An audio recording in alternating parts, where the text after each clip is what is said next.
एक बार की बात है, एक सियासत के मंत्री ने राजा को अपनी बेटी के विवाह समारोह में निमंत्रित किया।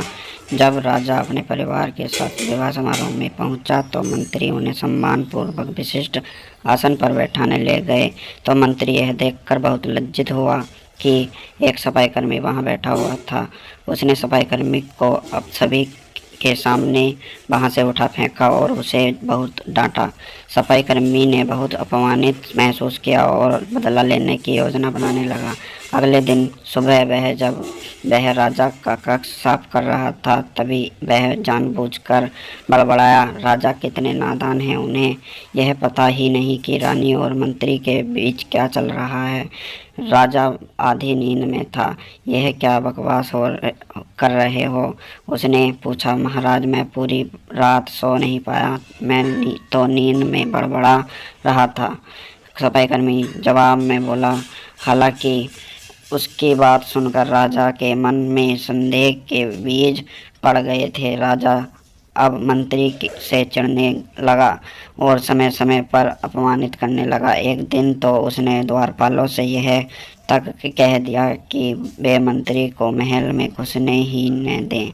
मंत्री राजा के व्यवहार से बहुत चकित था, लेकिन कुछ विचार करने के बाद उसे समझ में आ गया कि सफाईकर्मी के ही इसके लिए जिम्मेदार हो सकता है। मैंने उसका अपमान किया था और उसी का बदला उसने लिया है। अब मुझे उसे दोबारा प्रसन्न करना होगा, तभी वह राजा की निगाह में मेरा सम्मान दोबारा मिल सकता है। मंत्री ने सोचा। एक दिन उसने सफाईकर्मी को अपने घर भोजन पर आने का निमंत्रण दिया और कहा, मेरे दोस्त, मुझे क्षमा कर दो, मैंने तुम्हारा अपमान किया था, मुझे गलती का एहसास हो गया है। इन सुंदर कपड़ों को उपहार के रूप में ग्रहण कर लो, मेरा साथ भोजन करो। सफाईकर्मी प्रसन्न हो गया। वह सोचने लगा, मंत्री तो अच्छा आदमी है, मैंने ही उस दिन गलती कर दी। अब सफाईकर्मी प्रसन्न था और प्रयास करने लगा कि मंत्री के बारे में राजा की धारणा बदल जाए। एक बार जब राजा के कक्ष में गया तो राजा सो रहा था। वह बड़बड़ाने लगा, अरे, राजा का तो दासी के साथ प्रेम पर संबंध है, बड़ी लज्जा की बात है। राजा ने बड़ा बड़बड़ाना शुरू हुआ तो उठकर बैठ गया। राजा ने सफाईकर्मी को बहुत डांटा।